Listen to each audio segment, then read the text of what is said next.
Ryan Davis. And I'm Kiernan Schmitt. And this is Out of Office, a Boston podcast.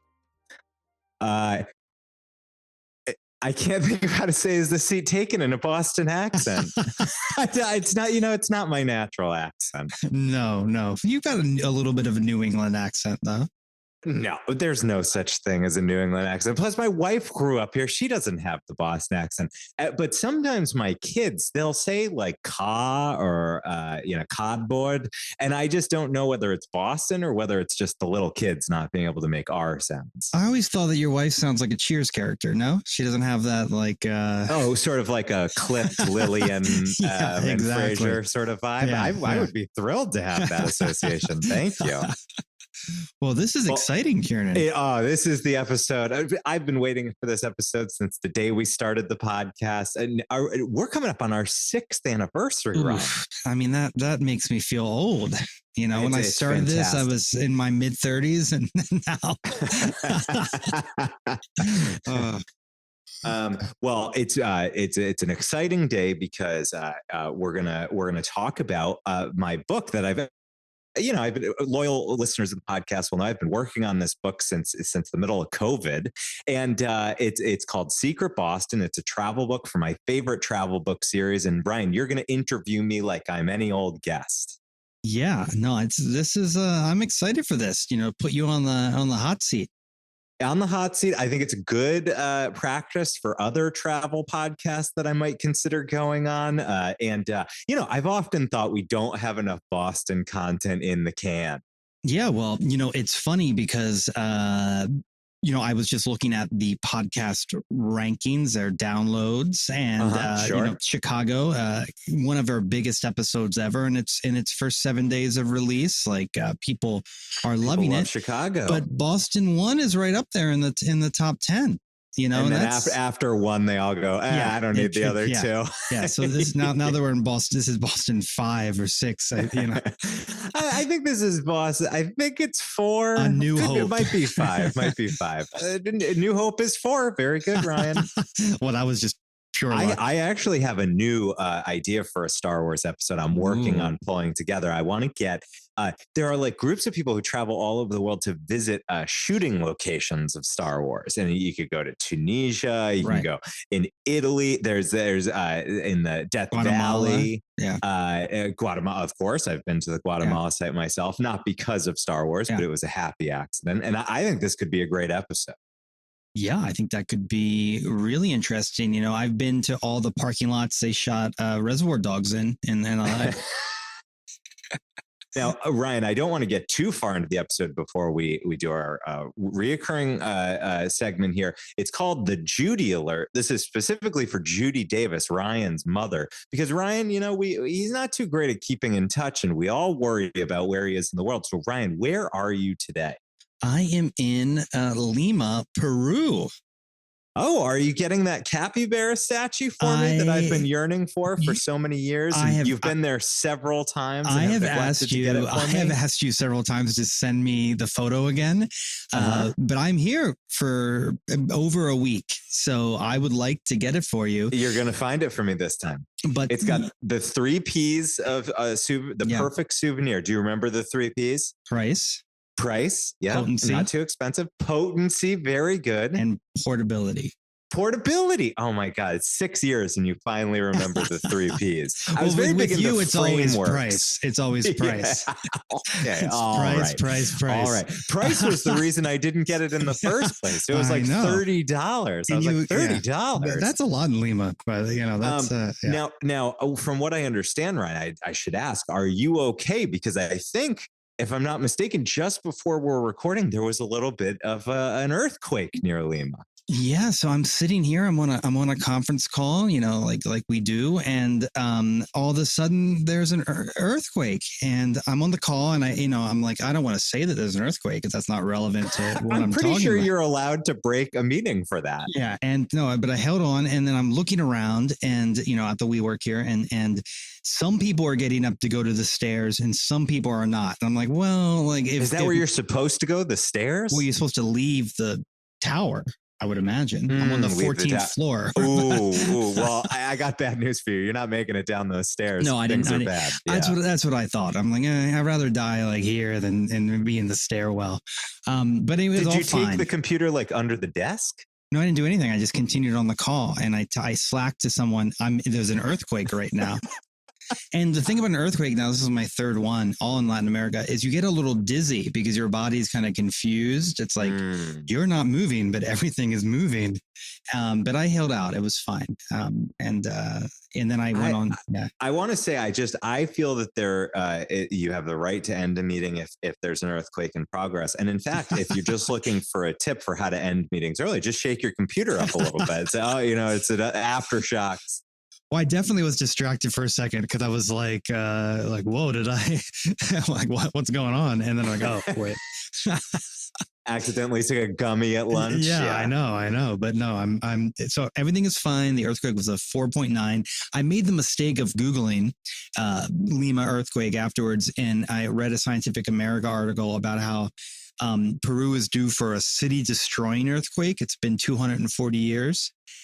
So that's not great, but there's all these, we're all due for a cataclysm. The Pacific Northwest is supposed to be, remember there was that New York article about it called The Big One. And it was about how there's going to be a tsunami there. And, I still went to Olympic National Park, had a great time. Yeah. As long as you're not there for the, one in a million shot. Yeah. I'm not that lucky. So.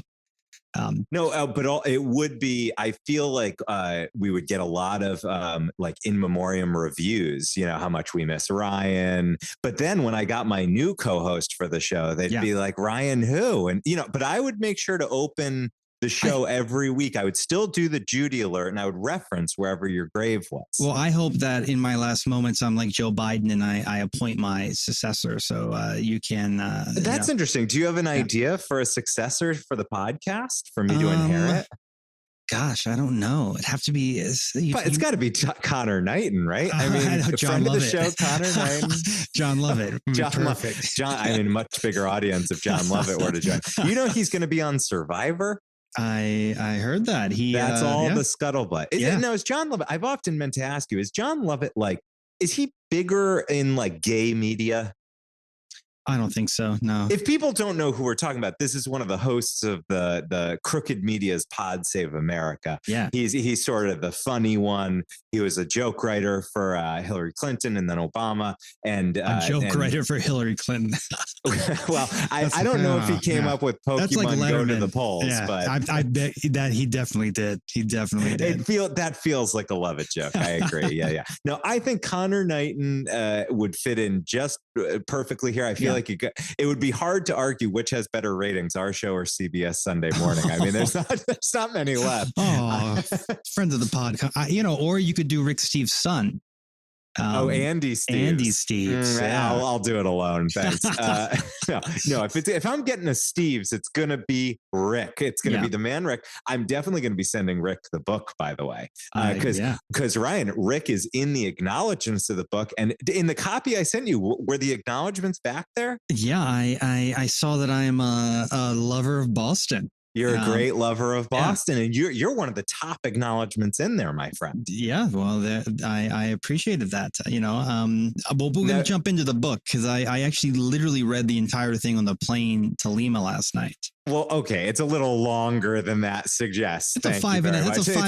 It's not a pamphlet. It's a 5.5 hour flight. Well, but before we get to the book, as much as I want to talk about the book, you said a 4.9 level, 4.9 earthquake. What is it? 4.9 seismic scale? What do you call that? 4.9 earthquake. A 4.9 on the Richter scale. On the Richter scale, it's 4.9. Yeah. That's just a little bit higher than our 4.7 average review on Apple Podcasts. I like what you did there. Wow. You should host a podcast. Really, you've got the skills. Yeah, we have a 4.7 and we've got a bunch of new listeners coming on after Chicago. So welcome. great to have you. Leave a 5-star review on the old Apple podcast, and we'll give you a shout out at the top of the show. You can feel free to leave in new places that Kiernan and I should go. You can speculate on if we're actually friends in real life. All these things people do on the pod, on the old well, reviews. And what you would really help is, Ryan and I have gone out of our way to try to keep our lefty political. I mean, really, Ryan and I, we are famously Romney liberals. We are, central, right down the middle. I think we listen to reasonable arguments on all sides, and we go out of our way to try to make room for everyone here. But we do have a troll. We have a right-wing troll who says that we propagate woke hatred on the podcast. There are other 5-star reviews there saying that they are conservative, don't feel that way. But you should drive down. You should leave us good 5-star reviews. Say what you like about the show, just to get rid of Cornhusker 55. And if you want to check out his review, it's labeled brutal, which is a word that we love. And he reposts it every few months, so you can't every few miss months. It. Yeah, and it's exactly the same every time. Yeah. Well, with all that, folks, with that excitement, I've got an interview, Kiernan. I think you might even listen to this one. I know you famously don't listen to my interviews. I don't know. No. If you're the interviewer, I'm out. So I think it's time to jump on the Acela. Take off. Tell the train crew. Flight attendants, prepare for takeoff, please. All right. We are here with Kiernan Schmitt. He is the co-host of Out of Office, a travel podcast, and the author of the new book, Secret Boston, and a guy who knows a lot about hummus. Welcome to the show, Kiernan. Thank you very much, Ryan. Now, in mentioning the hummus, you probably should. I mean, I do know a lot about hummus, but you should probably give a little context there, which is that, beyond the podcast, beyond the book, I've also got a day job. We're on the leadership team of a local chain here called Clover, where we make a lot of hummus. And of course, Clover is featured in the book. And if you're in Boston, you can hit up a Clover as you're jumping around between all the amazing sites that you've got in this book, Kiernan. But before we jump in, I want to say first, congrats on the book. I read it yesterday on my 5.5-hour flight to Lima. And, what I really enjoyed about the book is it's more than just a guidebook. It's like a quirky, eclectic history of Boston. And there's just a lot of little fun facts in it and characters you meet throughout. And it definitely is going to lead me on a few Wikipedia rabbit holes in the coming weeks. Well, thank you. I appreciate that my book leads you to Wikipedia. There's nothing an author loves to hear more than that. Thanks so much. And lots of great maps and photos. And what a weird set of things to be praising.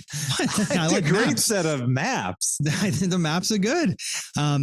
So before we dive in, I want to kind of understand a little bit now about this Secret series. We've had the publisher on. Give us a bit about what the Secret series is about. Okay, yeah. So many years ago, I think we're probably 3 or 4 years ago, we had on the publisher. We'll put a link in the show notes. It's quite a long, extensive interview because I love this series. There's an outfit in French called Jonglez Publishing, founded by Thomas Jonglez, who has an amazing biography of his own travels around the world. And he's sort of this worldly, incredible person who founded this publishing house, and he's created something called the Secret series. And I became a fan of it when I lived in New York. I had Secret New York, an unusual guide. Then I moved to London, and I was visiting Paris with some frequency, and so I picked up those books. And as I've extensively traveled, I've been picking up the Secret books. And when I tell you they are like the off beaten path places, they have sites and artifacts and museums and memorials, places that you don't see in any other guidebook. And that's what had always appealed to me about the Secret series. And so when he was on the show, I said, I've noticed you only have a couple of guidebooks in the United States. You had a Secret New York, there was a Secret DC, and I knew there were a couple others in the works. They've since come out with quite a few. There's a Secret Louisiana. I believe there's a Secret New Orleans specifically. And now we're adding to the pantheon with Secret Boston. Secret Boston. I love it. Very cool. And yeah, we'll definitely link to the interview in the show notes because I think it's a good one. So the book is divided into sections based on neighborhoods. How did you kind of come up with the neighborhoods, and tell us a bit about how you've broken it down here? Well, that was a challenge when trying to figure it out, because you want each of the chapters to have between, say, 20 and 30 sites, and so you do need, but yet the bar for clearing, like, is it obscure enough to get in the book, is very hard. And I'll say Thomas Jonglez, an editor, is very strict on that, and he will question, how hard to find in this, how did you discover it? Do people know about it? And so we tended to. Boston is a very small city, a very compact city with not a huge population. And so I wanted to take the same approach that Secret New York does, where, it's not just Secret Manhattan, it's all the boroughs. And really, when you consider the whole greater Boston area, you really can't talk much about the vibrant life of the city and all the sights and sounds without bringing in what I consider kind of the boroughs of Boston. So Cambridge, Somerville, Newton, and there are just a few places that are even a little bit further out. And so they're grouped. They're not all quite close enough that you could walk. If you devoted a day to a chapter, you could probably get through most of what's there. But it's all just by geographical grouping, but large enough so that it gives you plenty of places to explore. Yeah. Now, how many total sites are in the book? I think in the end, we ended up with 130 or 132 sites. We changed, there were some like right at the last minute that we took out, and then some that I added at the last minute as well. So, but I believe it's at 132. That's a lot. That's a lot of sites. It's a lot. I'll tell you, I remember when I was like putting the proposal together. So to get the proposal, you had to write 3 example entries. And I also had to take all the photographs, which was even like a heavier lift. And because, you can't just like desk research all the places. You got to actually like go to the places. Yeah. And having traveled with you, watching you take a photograph, it's just... it's like from the 1920s. You've got, it looks like you throw that thing over your head and you look, it's, what is this man doing, folks? What makes you say that? Right. Well, because I turned my phone to the side one time. This is a man who takes horizontal selfies. I mean, is there anything else? It's because I wanted to get my arm out of the shot. And it's brutal, freaking brutal. Come on, you got to give it up to I don't want to brag, but there's a lot of secret guidebooks out there, and I think my cover stands out. It's incredibly colorful and it's eye grabbing. And I don't think that people think of a loud color as a Boston trait. People think of gray and snow and Puritans. Well, it's definitely there's a lot of colorful sites in the book. I was actually, some of them were super surprising. I wanted to curate a list of my 5 sort of favorites, the things I really wanted to see next time I was in Boston. I ended up with about 13, and then I had to trim it down. But I do have 5 sites that I want to sort of get your thoughts on before we move into some other questions. I can't believe I'm going to have proof you actually read it. Yeah. So I think the first one here is not going to surprise you because it checks a lot of boxes for things that I'm interested in. And that's this mini Palazzo Ducale. In the library, yeah. And the North End Branch Library. And this is it's a famous government building in Venice. And it's a miniature created by a kindergarten teacher in 1927. Now, how did you find this? And, am I going to love it as much as I think? Okay, right. So this is like an enormous miniature scene, and it is it's as you say, it's like the seat of government in Venice, and it is this is in the North End Library, which is in, of course, Boston's famous North End, which is traditionally the Italian neighborhood. So a lot of tourists will go in this neighborhood to get cannoli or go out for pasta. And, this is just your kind of typical public library. It's very quaint, the North End Branch Library. And yeah, there is kind of hidden away, even within this quite small library, you have to know where to look to go and find this miniature setup. But it's this incredibly detailed sculpture showing this Venetian palace, and it has lots of different figures. Of course, there's gondoliers, and there's many clergy members milling about, and it's a pretty extensive diorama. And it's actually, interestingly, if I recall correctly, it's the third version that the artist had created, because the creator is a woman named Henrietta Gardner Macy. And so Gardner Macy herself is quite an interesting character who you can learn more about in the book, but she was this enterprising feminist, and she lived in Venice, and this was in the 1890s, and she had some children visiting her, friends' children visiting her, and she kind of needed something to like pass the time, like a little toy for them, and so she created this incredibly complex and detailed artwork. And the boys actually ended up dying later on of diphtheria. And so she, while the first one model was meant to be temporary, she built this second model, and it had begun to get a little buzz around it. And it was actually going to be shipped and featured at the Met Museum, where, of course, it would have been protected for all time. And tragically, it was destroyed by a fire on its way to New York. And so she began to make a third version of it. She actually passed away while it was in production, and a friend took it over and gave it all the amazing details that are in it today. And it's just there, open to the public.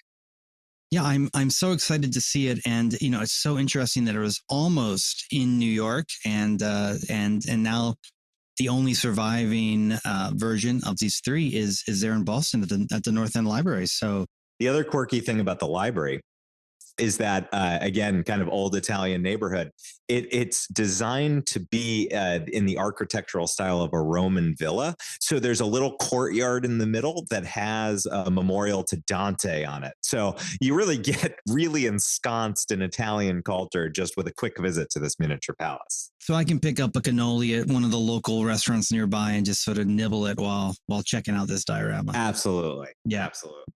So the second one had some twists and turns in it, because it is from a World's Fair, but it is not from a Boston World's Fair. It's from the 1893 Chicago World's Fair, and I'm talking about the Dutch House. And this was a house built for the Chicago World's Fair in 1893, and some rich dude liked it so much that he had it deconstructed, moved all the way to Boston, and reconstructed there.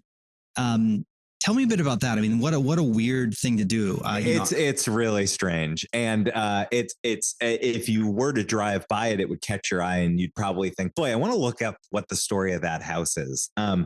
Indeed, it's as you say, it was created to be a temporary structure at the World's Fair in 1893, and it actually reminds me. Do you know in Nashville they have that Parthenon? Yeah. So that Parthenon was again, meant to be a 1 year's attraction. It's a full scale replica of the Parthenon.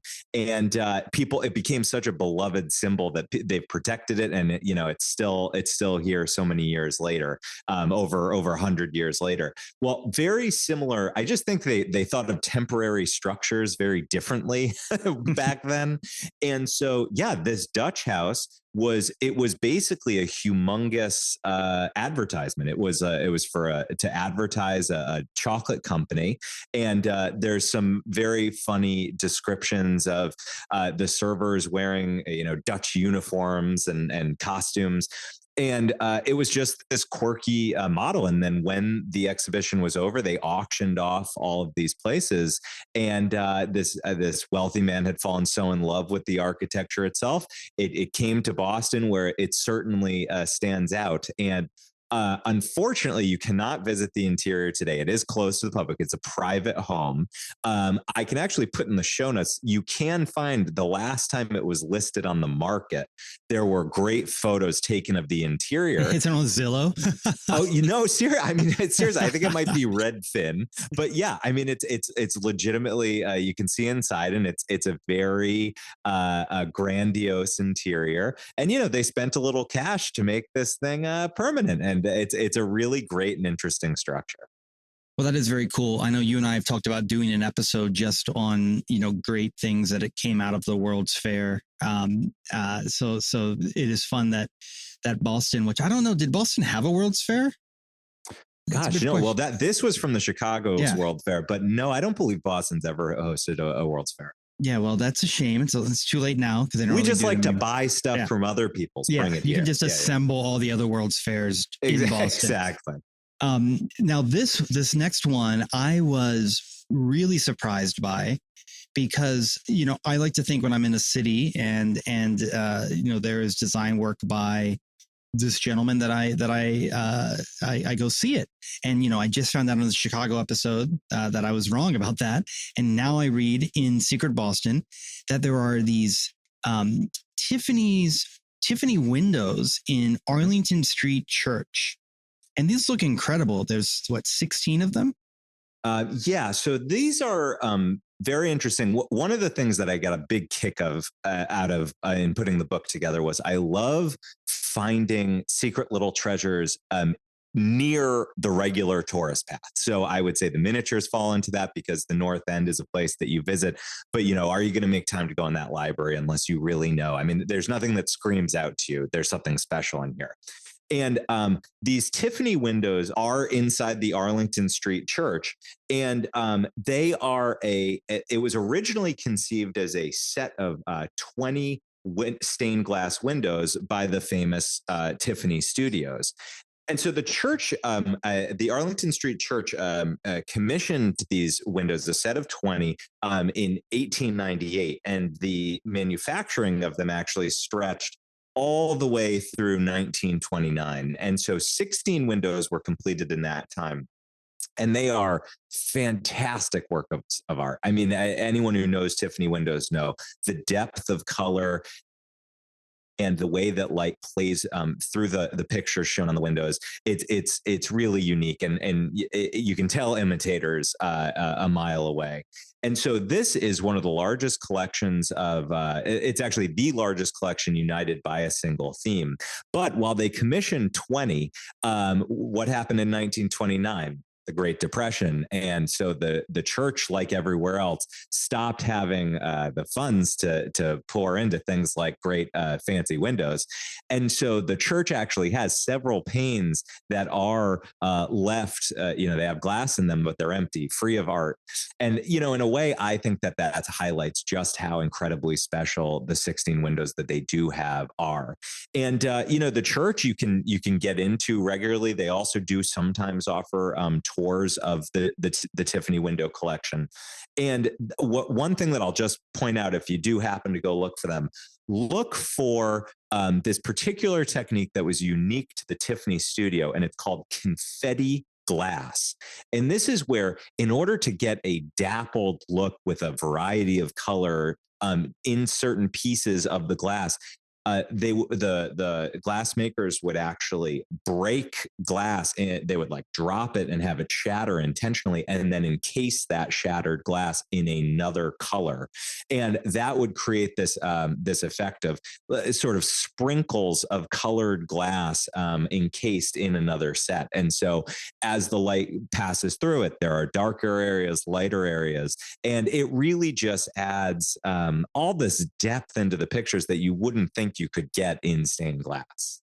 And I also love the effect that you write about for the clothing to get it, to show those folds. Mm-hmm. They would actually physically fold and ripple molten glass to mimic the fabric, which is super cool. So, and actually, I'm not sure. I'm not sure if you've chosen Neon Williams as one of your other places from the book, but I'll just mention there's a shop in Somerville that is one of the last shops that makes true neon signs. They're featured in the book. An amazing place to go and visit. It's basically a museum of neon history, but there are glass artisans there who are heating up the glass, bending the tubes, putting the chemicals in, repairing older signs. And I feel like in a way they kind of inherit this respect for glass as a medium that you see at the Arlington Street Church. And so I love finding little connections between different places like that. Yeah, no, that's very cool. So this next one that I've selected is the only one of my 5 that's really modern. And that is the Neighbors sculptural installation at the Forest Hills Cemetery. Mm-hmm. And this is really interesting. It's some miniature house sculptures, each representing a house of somebody who is buried in the cemetery, but identified by their profession. So there's a grocer house, an architect, lead manufacturer, wagon driver, poet, and this little community of small sculpture houses. Now, how did you find that this is a really interesting, this is from 2006. You're picking out all the miniatures, not a big surprise. No, this one's a great one. And it was actually a latecomer to the book. I didn't learn about it until I was well into the writing of it. But the Forest Hills Cemetery is exactly like these grand old cemeteries that you and I love to visit when we're traveling together, Ryan. And the Forest Hills Cemetery, it's not only bucolic and fun to search around, but they have commissioned over time art pieces that are hidden among the landscape. And Neighbors, as you say, by sculptor Christopher Frost, was meant to be a 1-year commission, but it has been so sturdy and it stood up to time. And it's so interesting and compelling that they have kept it there, permanently. And it is incredibly hard to find. I mean, even if you know where to look, I spent easily 45 minutes in this one tiny little section because I knew it was there. I had like vague directions, and I've tried to write clearer ones in the book. And as you say, it's like this little neighborhood of all different styles and times of houses, and they're labeled with a profession. And as you'll discover in the book, he does reveal the actual names of the real people whose homes in life he based these sculptures on. And, it's meant to break down it's meant to show death as the great equalizer. Everybody from grocers to architects to merchants, we all kind of end up here in the Forest Hills Cemetery. Yeah, but then, some of them have cooler houses, little sculpture houses, and others. Yeah, that's true. No, that's true. I would definitely, a miniature Kiernan would like to choose which one he'd like to live in. And now your editor must have loved this since it's hard to find. So you could have been like, yeah, I barely found it. Yes.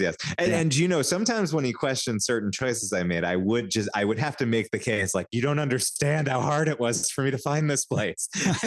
And usually he was good about being, all right, you're the feet on the ground. Interestingly, Thomas Jonglez has never visited Boston. So I am like, and he is a great world traveler. So I cannot wait to take him through the book when he visits. Yeah, well, you got to see if you can find these sculptures based on the book. So my last of my 5, there's definitely a theme here, but I picked another house. There were a couple houses in the book. And this one I really thought was cool, and it's a 12-sided house from the early 1900s. And there's a mystery as to why this house exists. Yes. And this brings to life, I've always loved the stories of kind of eccentrics, and I pick eccentric friends. I try to hire eccentric people because they're always just more interesting.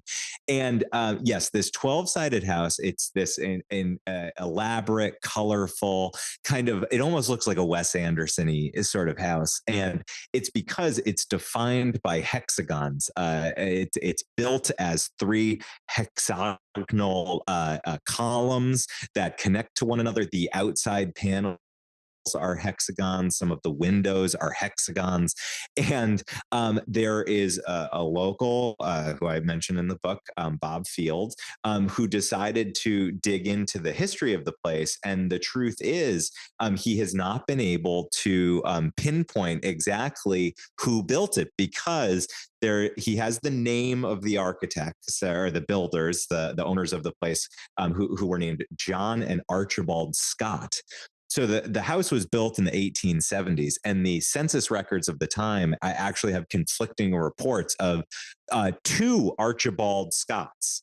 And so one of them was an organ maker. And so there's been questions of, was this organ maker inspired by the pipes of an organ to create these columns that stand next to each other? There's also one of there's a kind of a fanciful idea that maybe these hexagonal columns were inspired by this one particular rock structure on a cove in Scotland.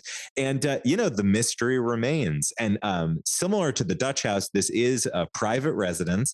And this one is really tucked away in a neighborhood that if you wouldn't find yourself there unless you happen to live on the block. But it really stands out from its neighbors too. And, you come to realize you don't see a lot of hexagons in everyday architecture. No, you don't. But you do see quite a few Archibalds in this book, I noticed. Is that right? Do I have more Archibalds? There's a couple, yeah. There's okay, at least all right. I didn't know that.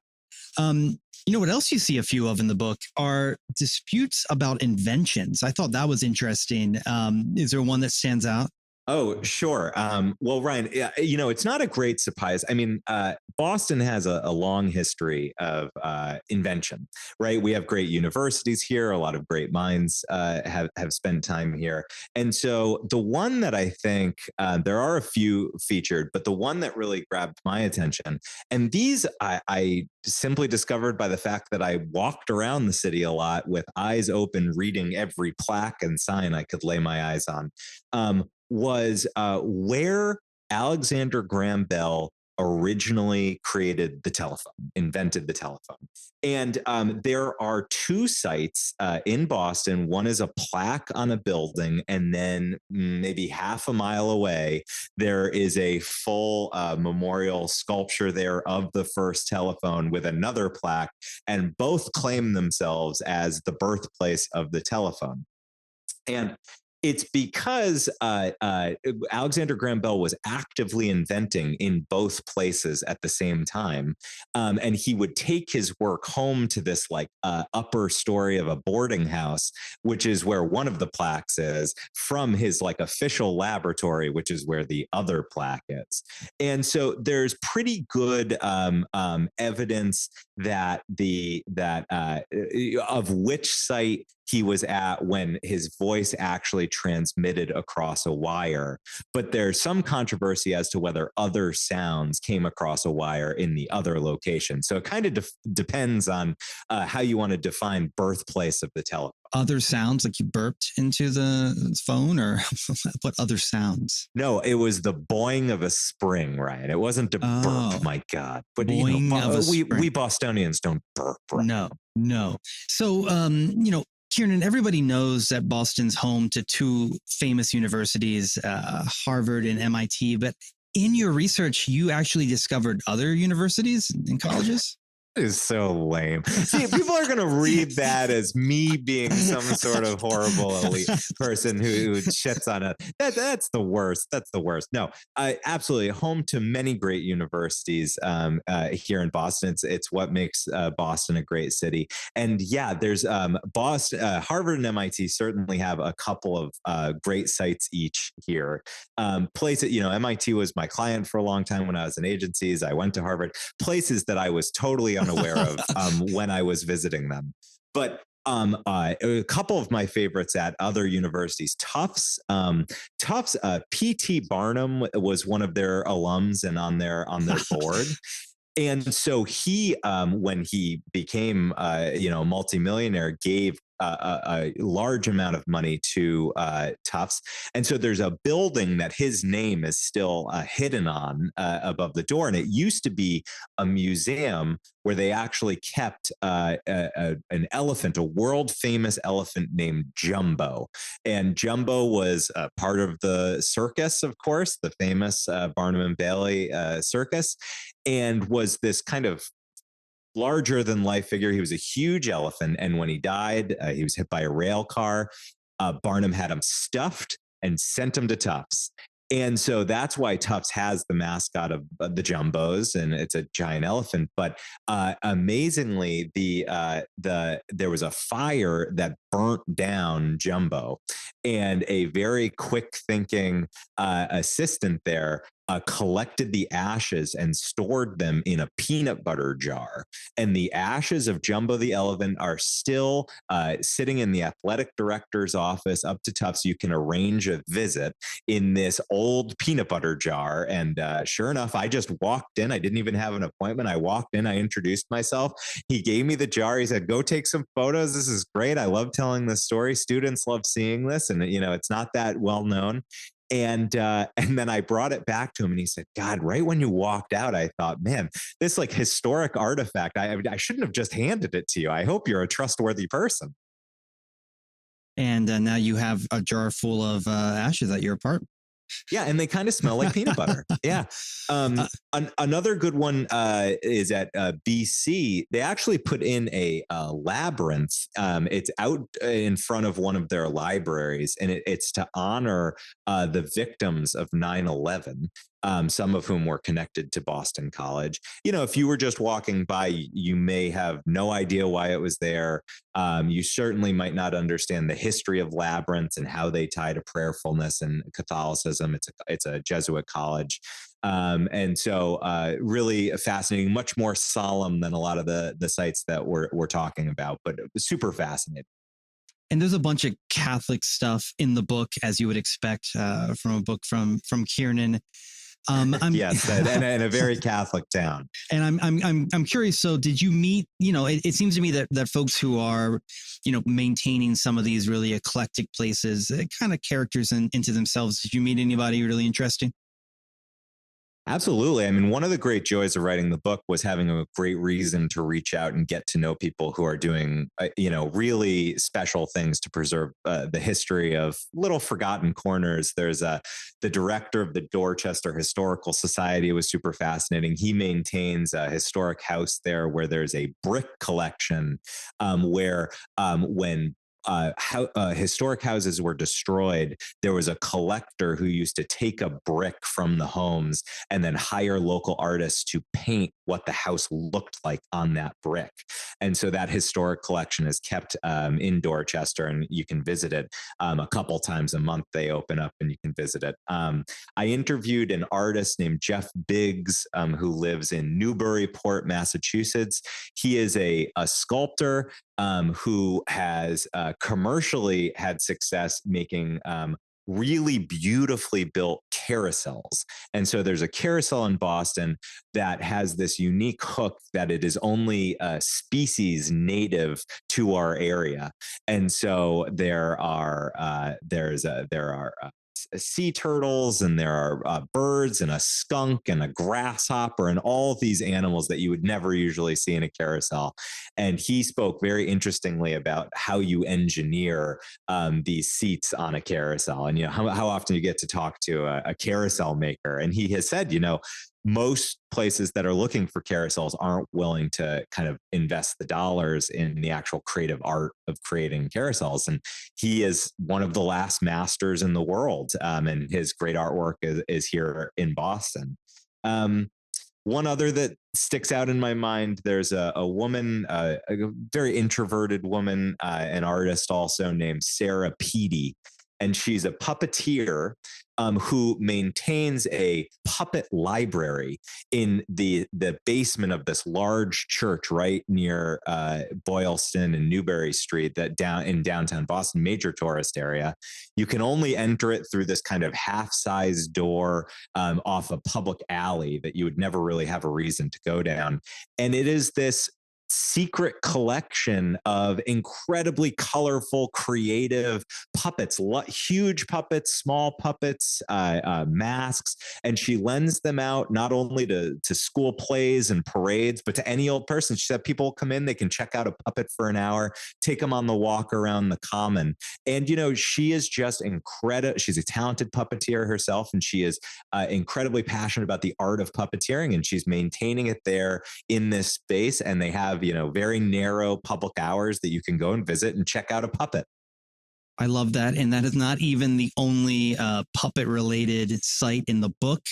Kiernan, there's so much good stuff in here. I think I might even have you back on the podcast again sometime to dig in. But until then, I think it's time for the last stop. The last stop. Ladies and gentlemen, this is the last stop on this train. Everyone, please leave the train. All right, Ryan. Well, we're here in the last stop. This is the final segment of the show, the last segment of the show. That's why it's called the last stop. It's my favorite segment. It's your favorite segment. It's popularly known as the People's segment. And it's because we come together as a community to share. We can share anything. I mean, but personally, I feel like I've been sharing quite a lot on this episode, so I'm not sure I qualify for needing a last stop this week, but it could be anything. It could be an anecdote, could be a memory, could be an artifact, a souvenir, a trip you're planning, or one you just planned and executed on, but must fit one criterion. It must inspire the spirit of wanderlust within us, even during the workaday week. So Ryan, I want to ask you, as I ask you every week, do you have a last stop this week? I do, Kiernan. My last stop is from Smithsonian Magazine. There's a link in the show notes here, and it's about the increase in turbulence being driven by climate change. Folks might have heard in the last few months, there's been a handful of flights where people have actually been injured from how intense the turbulence was. Yeah. There's been a smattering of that stuff. And this has to do with warmer air holding more water vapor and affecting the wind patterns, which is driving turbulence. And there's some couple pretty scary quotes in the piece. One of them from a guy named Paul Williams, who's an atmospheric scientist at the University of Reading. He said, "Look, it's not that planes are going to stop flying or start falling out of the sky. I'm just saying that for every 10 minutes you spent in severe turbulence in the past, it could be 20 or 30 minutes in the future. So buckle up." and I've never really had a terrible turbulence experience on a plane, and I fly quite a bit. But no, you're more about earthquakes. Yeah, I'm more about earthquakes. So interesting article. Check it out. And there's some photos of a couple recent flights that have just been hit with some wild turbulence, and people's stuff just went everywhere. So yeah. Did you bring a last stop this week? Of course I did, Ryan. Now, Ryan, there's a town north of Boston called Revere. Revere is sort of like famous Paul? for like Paul, yes. And it is famous for having the first ever public beach in the United States. And on this public beach every year, they hold a sand sculpture competition. And this year was the 20th anniversary. Sand sculptors from all over the country, all over the world come and enter these massive sculptures. And that was just this past weekend. And so we loaded up the kids. We drove to Revere. And it was so neat. I actually might include it in a future Secret Boston edition because you just can't believe the creativity and richness of detail that these sculptors can get in sand. And I'll throw a link in the show notes to a YouTube video that shows some of the artists at work. And, it's as if they're carving stone, but they have very precise tools to kind of carve away from this wet sand. And it really stands up to the elements. So it's up there for the whole weekend, and they draw a huge crowd to see these things. So a really impressive array. My favorite one was a cat perched on top of this enormous block of cheese with all these sand mice looking longingly up at the cheese. Gosh, that's so cool. There's a guy in my hometown, Ocean City, who for years has done the Last Supper in sand right off the boardwalk. Oh yeah, which sand is super sculptures cool. plus Catholicism. Yeah. Now I'm in. Well, look, Kiernan, thank you so much for coming on the pod. It was great to have you. And until next time, I'm Ryan Davis. And I'm Kiernan Schmitt. And this is Out of Office, a travel podcast. This seat taken. I really want to go to Ponyhenge, but I didn't bring it up. Oh, it's a bunch of creepy rocking horses just in an open field. Very, very strange. That's the furthest out site that I have in the book. No public transit. It is very creepy.